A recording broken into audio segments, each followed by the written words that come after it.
Microsoft ওয়ার্ডের তৃতীয় ক্লাসে স্বাগতম জানাচ্ছি। আমি মুজাম্মেল হক রয়েছি আপনাদের সাথে। আজকে আমরা আলোচনা করব মূলত হোম ট্যাব নিয়ে। আমরা দেখতে পাচ্ছি যে হোম ট্যাবের আন্ডারে 5টি গ্রুপ রয়েছে। আমরা প্রথমে দেখতে পাচ্ছি clipboard, front, paragraph, style, editing. গত ক্লাসে আমরা এখান থেকে ফ্রন্ট এবং ফ্রন্ট সাইজ নিয়ে কিছুটা আলোচনা করেছিলাম। আজকে ফ্রন্ট সম্পর্কে বিস্তারিত আলোচনা করব। আমরা ফ্রন্টে যদি ক্লিক দিই তাহলে দেখবো যে এখানে অনেক ধরনের ফ্রন্ট রয়েছে। আমরা খেয়াল করি, আমরা এই ফ্রন্টগুলো আমরা মূলত এখান থেকে অ্যাপ্লাই করব। কিভাবে অ্যাপ্লাই করব তার জন্য একটা লেখা নিয়ে আসতে হবে। যেমন আমি একটা শর্টকাট ওয়েতে একটা লেখা নিয়ে আসি, যেমন ইকুয়াল টু রেন্ড ফার্স্ট ব্র্যাকেট এবং ফার্স্ট ব্র্যাকেট ক্লোজ, এন্টার। আমরা দেখতে পাচ্ছি একটা লেখা চলে আসছে। এখন আমরা এই কিছু লেখাটাকে আমরা মূলত এখান থেকে ডিজাইন এবং ফ্রন্ট সাইজ এবং ফ্রন্ট আমরা এবং কালার পরিবর্তন করব। যেমন আমি লেখাটাকে সিলেক্ট করলাম, আমি এখান থেকে টান দিয়ে আমরা এটাকে সিলেক্ট করলাম। সিলেক্ট করার পর আমরা দেখতে পাচ্ছি যে এখানে ফ্রন্ট রয়েছে, এখানে অনেক ধরনের ফ্রন্ট রয়েছে।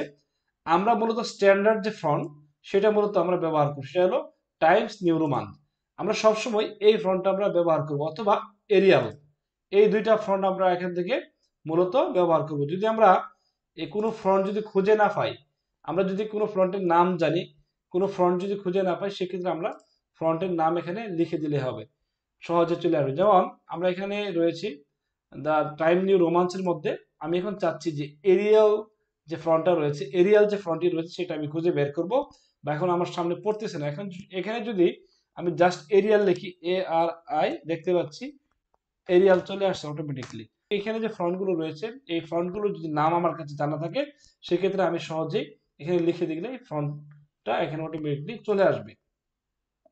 এখন মাইক্রোসফট ওয়ার্ডের মধ্যে স্ট্যান্ডার্ড ফন্ট হলো দ্য টাইম নিউ রোমান্স। এখন প্রশ্ন আসতে পারে যে স্ট্যান্ডার্ড সাইজ কত? স্ট্যান্ডার্ড ফন্ট সাইজ হলো 12। হ্যাঁ, আমরা এখান থেকে জাস্ট এখান থেকে 12 অ্যাপ্লাই করে দেবো, এটি হলো স্ট্যান্ডার্ড সাইজ। ওকে, আমরা ফ্রন্ট সাইজের পরে আমরা দেখতে পাচ্ছি এখানে রয়েছে ইনক্রিজ ফন্ট এবং ডিক্রিজ ফন্ট। আমরা খেয়াল করি, একটা রয়েছে বড় এ, একটা হলো ছোট এ। আমরা এই বড় এতে যদি ক্লিক দিই তাহলে দেখবো যে 2 পয়েন্ট করে করে এটা মূলত ইনক্রিজ হবে, বাড়বে। আর আমি এটা যদি ক্লিক দিই পাশে ছোটটাতে, তাহলে এখানে 2 পয়েন্ট করে করে এটা এখানে ফ্রন্ট সাইজ কমবে। এটা হলো যে ফ্রন্ট সাইজ বৃদ্ধি এবং ফ্রন্ট সাইজ ডিক্রিজ, কমানো। তারপর আমরা দেখতে পাচ্ছি যে আমরা যদি চাই এই লেখাটাকে বোল্ড করব, আমরা অনেক সময় দেখা যায় যে কিছু লেখা আমাদের হাইলাইট করা লাগে, হেডিং যে বিষয়গুলো থাকে। আমরা যদি এই হেডিংটাকে যদি আমরা হাইলাইট করতে চাই, তাহলে আমরা এখানে বোল্ডে ক্লিক দেব। বোল্ডে ক্লিক দিলে দেখবো যে লেখার আকৃতিটা আগে থেকে একটু পরিবর্তন হয়ে গেছে। তারপর পাশে রয়েছে ইটালিক। আমরা যদি চাই যে একটু লেখাটাকে এইভাবে হেলিয়ে দিব, সেক্ষেত্রে আমরা একটু ইটালিক করে নিতে পারি। আবার যদি আমরা চাই না এটা আমরা আগের মতো রাখবো, সোজা রাখবো, সেক্ষেত্রে আমরা আবার এখানে একটা ক্লিক দেব, দেখবো যে সোজা হয়ে গেছে। তারপর রয়েছে আন্ডারলাইন। আমরা জানি যে যে কোনো লেখার নিচে যদি আমরা আন্ডারলাইন দিতে চাই, সেক্ষেত্রে আমরা এই কন্ট্রোল ইউ দিলে হবে, অথবা এখানে সিলেক্ট করে এখানে চাপ দিলেও এখানে চলে আসবে।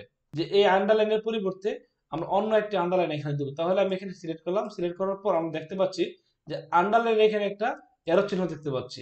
এখানে বেশ কিছু আন্ডারলাইন রয়েছে।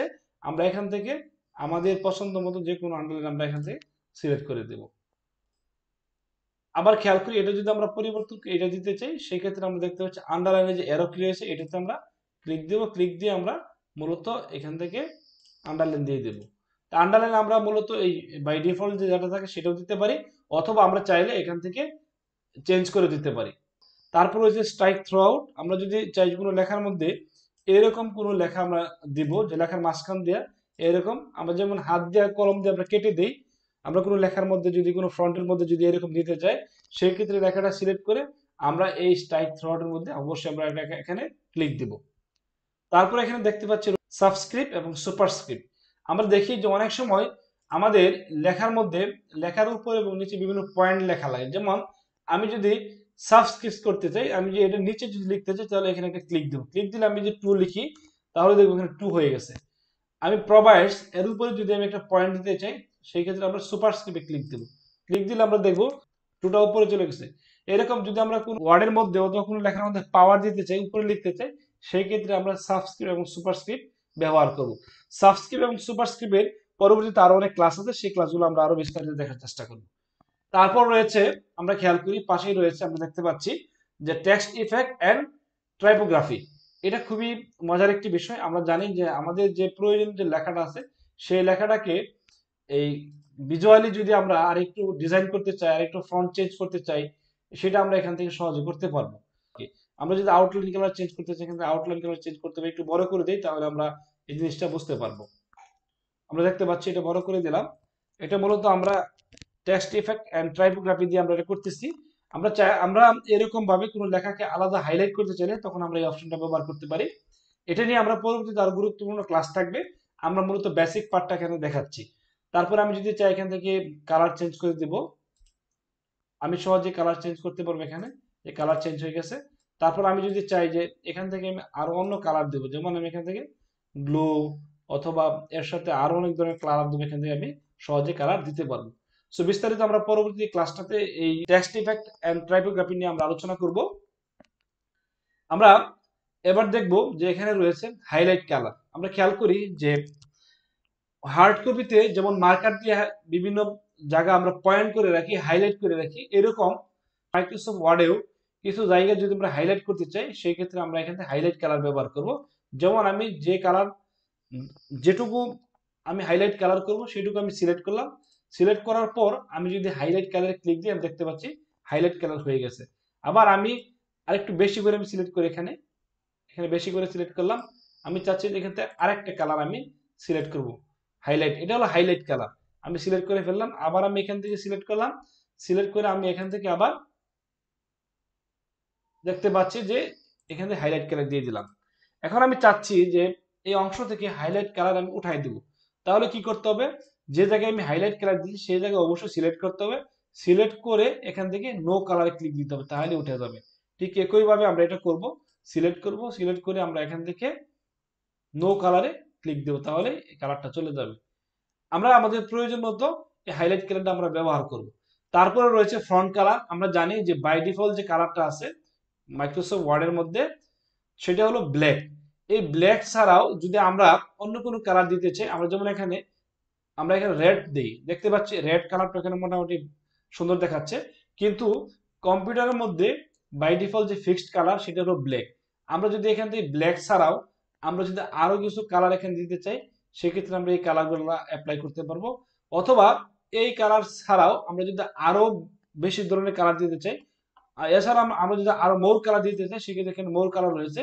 এখানে ইচ্ছা মতো আমি কাস্টমাইজ করে কালার আমরা চয়েস করে দিতে পারবো।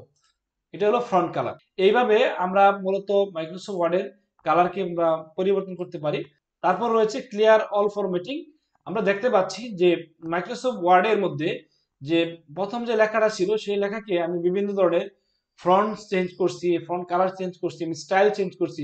আমি এখন যদি আগের জায়গায় ফিরে যেতে চাই, আমি যদি যে শুরুর যে লেখা ছিল সেই লেখাতে যদি ফিরে যেতে চাই, সেক্ষেত্রে আমি এটাকে সিলেক্ট করব। সিলেক্ট করে আমি এখান থেকে জাস্ট ক্লিয়ার অল ফরম্যাটে ক্লিক দিব, দেখবো আমার লেখাটা আগের মতো চলে গেছে। তার মানে আমরা এটা জানলাম যে আমরা বিভিন্ন কালার, বিভিন্ন ফরম্যাট করার পরও যদি আমরা চাই আগের জায়গায় ফিরে যাবো, সেক্ষেত্রে আমরা এখান থেকে ক্লিয়ার ফরম্যাট করে দিব। আর আমরা দেখতে পাচ্ছি এই পাশে রয়েছে সেন্টেন্স কেস। আমরা দেখি যে মাইক্রোসফট ওয়ার্ডের মধ্যে আমরা অনেক সময় ছোট হাতের লেখা লিখি, বড় হাতের লেখা লিখি, আবার দেখা যায় যে সেন্টেন্স কেস লিখি। এটা আমরা আসলে সহজে এখান থেকে লিখতে পারি। আমরা যে লেখাটার মধ্যে আছি বর্তমানে সেই লেখাটা মূলত সেন্টেন্স কেস। এছাড়া যদি আমরা অন্য কেসে যদি রূপান্তর করতে চাই, সেক্ষেত্রে আমরা এখানে আছে লোয়ার কেস, সবগুলোই ছোট হাতের হয়ে গেল। তারপর এখানে রয়েছে আপার কেস, সবগুলোই বড় হাতের হয়ে গেল। তারপর আমরা এখানে দেখতে পাচ্ছি ক্যাপিটাল ইচ ওয়ার্ড, মানে প্রত্যেক ওয়ার্ডের শুরুর যে ওয়ার্ড, প্রত্যেক ওয়ার্ডের শুরুর যে ওয়ার্ড সেটা বড় হবে। এবং তারপর রয়েছে এখানে টগল কেস, মানে প্রত্যেক ওয়ার্ডের যে শুরুর যে ওয়ার্ড সেটা ছোট হয়ে যাবে। তার মানে আমরা এটা জানলাম যে মাইক্রোসফট ওয়ার্ডের মধ্যে বড় এবং ছোট লেখা নিয়ে আমাদের কোনো সমস্যা নাই, লেখা নিয়ে আমাদের কোনো প্রবলেম নাই। আমরা যে কোনো সময় ইচ্ছা মতো আমরা এইটাকে আমরা সহজে কাস্টমাইজ করতে পারবো। পরবর্তী ক্লাস দেখার আমন্ত্রণ জানিয়ে আজকে আমরা এখানে শেষ করছি। ধন্যবাদ সবাইকে।